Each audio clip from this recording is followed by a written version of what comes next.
안녕하십니까. 매일 교과 나눔에 오신 모든 분들을 진심으로 환영합니다. 오늘은 2월 8일 목요일 주님의 심판과 성소라는 제목으로 함께 말씀을 살펴보도록 하겠습니다. 함께 기도하시겠습니다. 하늘에 계신 아버지 하나님, 저희를 사랑해 주셔서 감사합니다. 오늘도 주님 앞에 나왔습니다. 아버지여, 우리의 질문과 우리의 간구에 답변하여 주시고 오늘 우리의 무지를 다시 한번 흔들어 깨워주셔서 아버지의 지혜로 채워 인도하여 주시옵소서. 주님, 이 시간 다시 한번 성령님을 간구합니다. 성령이여, 우리의 마음속에 함께하여 주시옵소서. 이 시간 주님께 온전히 맡기며 예수 그리스도의 이름으로 기도드리옵나이다. 아멘. 시편은 우리의 일상의 고민과 갈등, 좀 더 나아가서 받아들이기 어려운 이 땅의 일들에 관하여 무엇보다 악에 대하여 솔직한 질문과 그것에 대한 고귀한 답변들을 제공해주고 있습니다. 성도 여러분, 혹시 물건을 잃어버린 때가 기억나십니까? 그런데요, 물건을 잃어버렸을 때 두 가지 생각으로 나눠지죠. 그 물건을 잃어버렸던 장소를 정확히 기억하느냐 안 하느냐에 따라서 완전히 달라집니다. 만약에 내가 어디에 물건을 잃어버렸는지에서 알고 있다면, 그렇다면 정말 훨씬 수월하다는 생각을 갖죠. 저도 그런 경험이 있습니다. 제가 분명히 차를 타고 집에 들어와서 차키를 놓았는데 다시 나가려고 보니까 차키를 찾을 수가 없는 거죠. 근데요, 제 마음에 확신이 한 가지 있어요. 분명히 그 차를 제가 타고 들어왔고 그 다음에 누구도 그 차를 아직 탄 적이 없기 때문에 그 차키는 어디에 있다는 겁니까? 제 집안에 있다는 이야기죠. 정말 집안을 다 샅샅이 뒤집니다. 그런데 뜻밖의 그 물건은 아주 가까운 곳에 있을 때가 종종 있죠. 성도 여러분, 저는 수학을 그렇게 좋아하지는 않습니다. 그러나 우리 성도님들은 수학을 좀 좋아하시는지 모르겠어요. 수학 문제를 잘 푸시는 분들의 공통점이 있습니다. 그분들이 뭐라고 이야기하시냐면 이렇게 얘기해요. 문제를 잘 봐. 문제 안에 답이 있어 라고 이야기하시는 거죠. 참 어렵지만 그들의 확신은 분명합니다. 저는 시편 73편을 보면서 삶의 고민, 풀리지 않는 문제 앞에 있는 한 사람을, 또 한 고백을 보게 되는 것이죠. 그리고 그 풀리지 않는 문제를 잘못 발을 내딛고 엉뚱한 방향으로 가는 걸 보게 됩니다. 시편 73편 2절부터의 말씀입니다. 내가 악인의 형통함을 보고 오만한 자를 질투하였음이로다. 그들은 죽을 때에도 고통이 없고 그 힘이 강건하며 사람들이 당하는 고난이 그들에게는 없고 사람들이 당하는 재앙도 그들에게는 없나니 볼지어다 이들은 악인들이라도 항상 편안하고 재물은 더욱 불어나도다. 내가 내 마음을 깨끗하게 하며 내 손을 씻어 무죄하다 할 것이 실로 헛되도다. 성도 여러분, 혹시 이러한 고백, 이러한 마음이 드실 때가 있지 않으셨습니까? 저도 이러한 생각에 빠질 때가 있었습니다.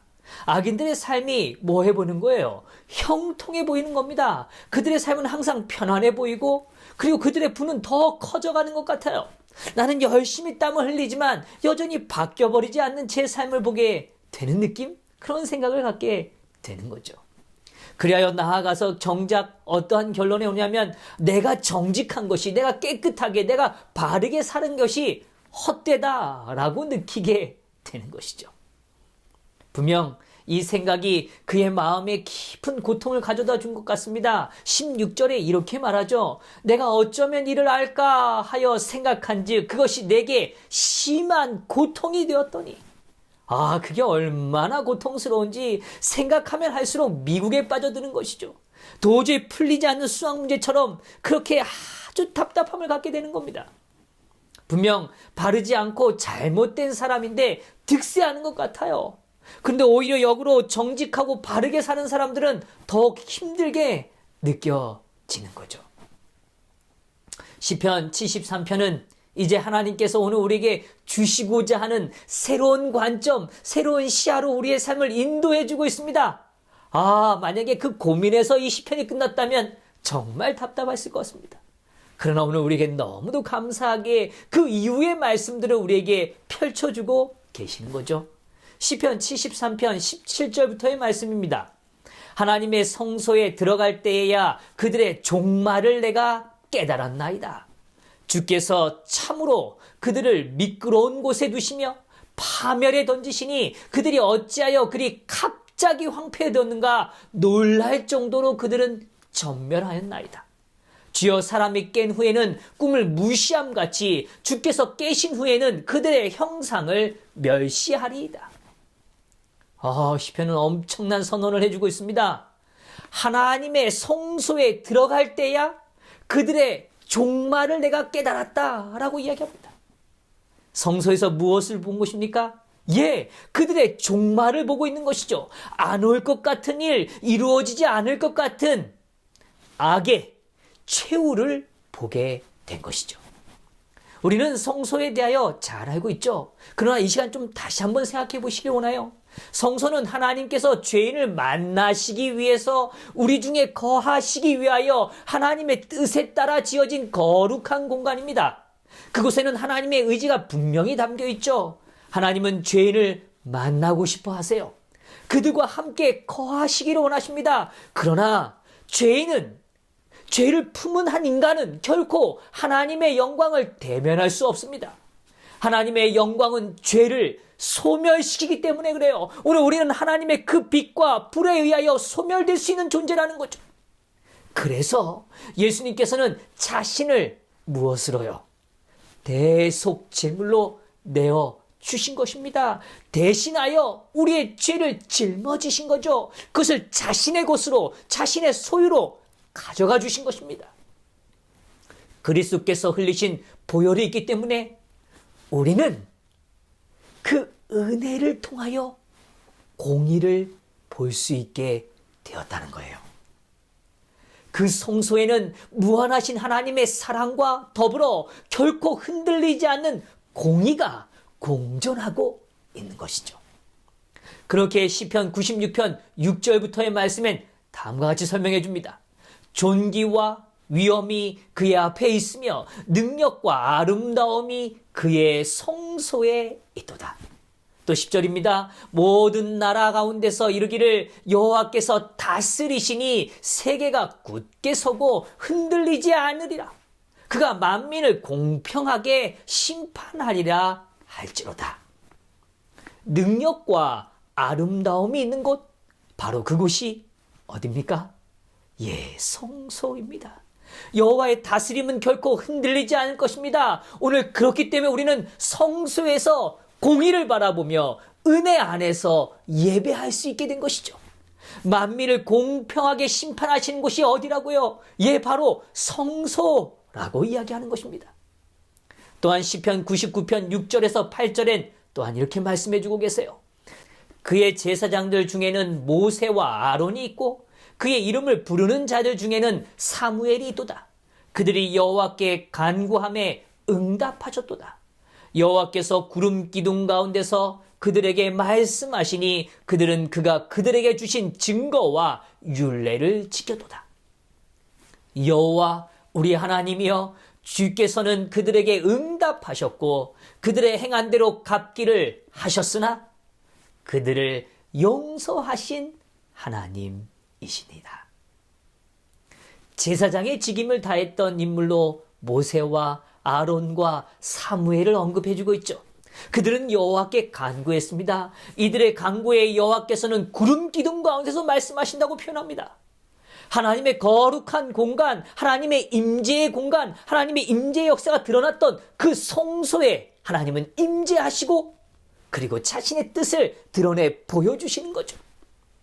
여기 중요한 점은 시편 99편 7절에 있는 말씀이에요. 그들은 그가 그들에게 주신 증거와 율례를 지켰다라고 선언하고 있습니다. 이것이 무엇을 의미합니까? 하나님의 응답의 기초에는 분명한 하나님의 증거와 율례가 존재한다는 것입니다. 우리는 죄를 바라보며 악인의 행위를 바라보며 깊은 고민에 빠질 때가 있죠. 왜 그들은 득세하는가? 라고 질문합니다. 그러나 오늘 동시에 우리는 우리의 시선 속에 놓치지 않아야 되는 하나의 과정이 있죠. 시편은 우리의 시선을 죄를 처리하시는 하나님께로 인도해주고 있다는 겁니다. 죄의 속죄는 오직 그리스도의 보혈로만 가능하죠. 그때 우리는 하나님의 영광에 참여하는 축복을 누리게 되는 겁니다. 죄가 존재해요. 그러나 그 죄를 위하여 하나님은 속죄의 역사, 자신을 내어주시는 역사를 보여주시죠. 그것을 통하여 우리는 성소를 지나 지성소의 영광에 이르게 되는 겁니다. 시작점이 되었던 그 죄, 그의 죄의 종말은 역설적으로 하나님의 공이 지성소에 담겨져 있던 그 율법에 기초하고 있다는 것이죠. 그렇게 우리는 그 율법을 고귀하게 바라보게 되는 겁니다. 그것이 우리가 그토록 원하는 악의 세력의 종말에 대한 근거, 기초가 되기 때문이죠. 우리는 모순에 빠지면 안 됩니다. 악이 소멸되기 원하면 더불어 주님의 공의 자체를 가볍게 여겨서는 안 된다는 겁니다. 공의가 무엇이죠? 하나님의 거룩한 율법입니다. 하나님의 율법을 존중하고 받들어야 되죠. 그것이 오늘 우리가 해야 할 일입니다. 하나님의 공의는 결코 흔들리지 않습니다. 시편 99편 8절 다시 돌아가 봅니다. 그들이 행한 대로 갚기는 하셨으나 그들을 용서하신 하나님이십니다. 여기 귀한 말씀이 담겨 있습니다. 성서에 담겨진 죄의 종말과 하나님의 용서를 동시에 보게 되는 거죠. 그것은 우리에게 주어진 더 없는 은혜라는 것입니다. 우리에게 은혜가 주어지지 않았다면 오늘 우리는 공의도 볼 수 없죠. 하나님의 영광에 이를 수도 없는 것입니다. 영감이 그래서 다음과 같은 진리를 설명해 주고 계세요. 그대가 공의를 행하려고 할 때에는 공의에는 자비라는 쌍둥이 형제가 있다는 것을 기억하라. 이 둘은 나란히 서며 서로 분리시켜서는 안 된다. 너무 감사하지 않습니까? 이것이 하나님의 사랑이고 공의입니다. 절대로 분리될 수 없는 거죠. 항상 나란히 존재하는 겁니다. 오늘 우리의 삶이 이 땅을 살아가면서 여전히 놓치지 말아야 되는 시선이 이것이라고 이야기해 주는 거죠. 하나님의 성소는 완전한 공의와 무한한 자비가 공존하는 아름다운 공간이죠. 우리의 육체와 마음은 악한 세력들에 의하여 쇠약해져 갈 수 있습니다. 여전히 미움이 남아있을 수 있어요. 그러나 우리의 마음의 반석이 되시는 하나님, 영원한 분깃이 되시는 하나님, 그 계시는 하나님을 인하여 찬양을 드리게 되는 거죠. 시편에 표현된 이 분깃이라는 건 할당되어진 못 또는 영토를 의미하는 단어죠. 사람들의 마음이 흔들리지 않고 미끄러지지 않을 수 있는 이유, 오늘 우리의 마음이 머물 수 있는 땅, 그것은 어디입니까? 은혜와 공의의 하나님, 그분이 계시는 성소라는 것을 고백하게 되는 겁니다.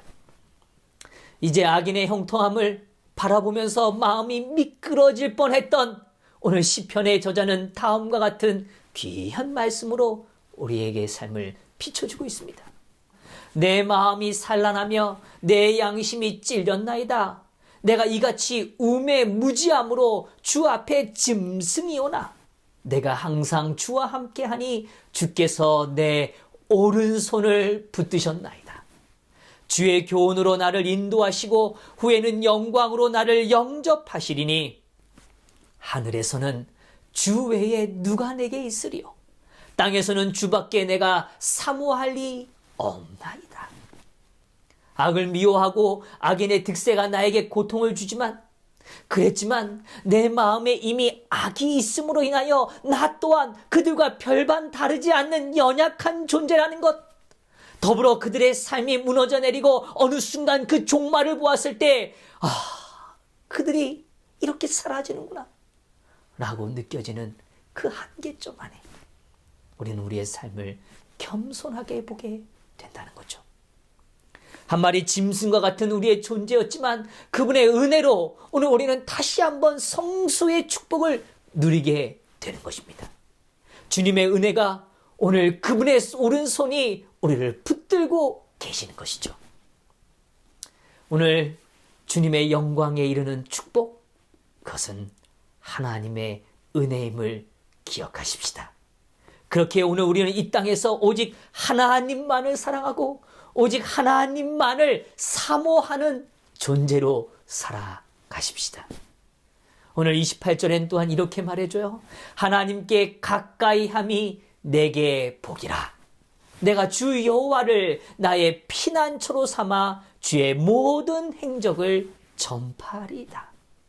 사랑하는 성도 여러분, 하나님께 가까이 가십시다. 우리의 피난처 되시는 그분께로 향하십시다. 우리를 향한 한없는 은혜와 완전한 공의의 공간인 성소 안에 머무십시다. 그곳에서 주님을 예배하는 자로 살아가는 겁니다. 그분은 거룩한 손길로 우리를 인도해 주셨고 앞으로도 동행해 주실 것입니다. 우리가 할 수 있는 일이란 그분 안에서 그 삶 안에 피난처로 삼아 오늘 우리가 주님께서 우리를 위하여 하시는 행적을 전파하는 그것이 우리가 해야 할 일인 것이죠. 오늘도 오늘 악의 득세함을 바라보면서 흔들리지 마시고 하나님의 그 은혜의 보좌 앞으로 공의의 자리로 나아가시는 저와 우리 성도님들 되시기를 간절히 바라면서 말씀을 마치겠습니다. 하늘에 계신 아버지 하나님, 저희를 사랑하여 주셔서 감사합니다. 오늘 다시 한번 성소, 그 아름다운 공간으로 우리의 시선을 인도해 주신 것 감사합니다. 주님, 그곳에서 죄의 종말을 보게 하여 주시고 그곳에서 하나님의 은혜를 보게 하여 주시고 그곳에서 하나님의 변함없는 공의를 보게 하여 주시옵소서. 그래야 오늘 그 하나님의 공의를 사랑하는 자가 되게 하여 주시고 하나님의 율법을 더 거룩히 받드는 귀한 삶이 되도록 축복하여 주시옵소서. 오늘도 주님의 성소 안에서 피난처를 삼으며 하나님이 하시는 행한 일들을 향하여 널리 나누는 귀한 하루가 되기를 간절히 바라오며 사랑 많으신 예수 그리스도의 이름으로 기도드리옵나이다.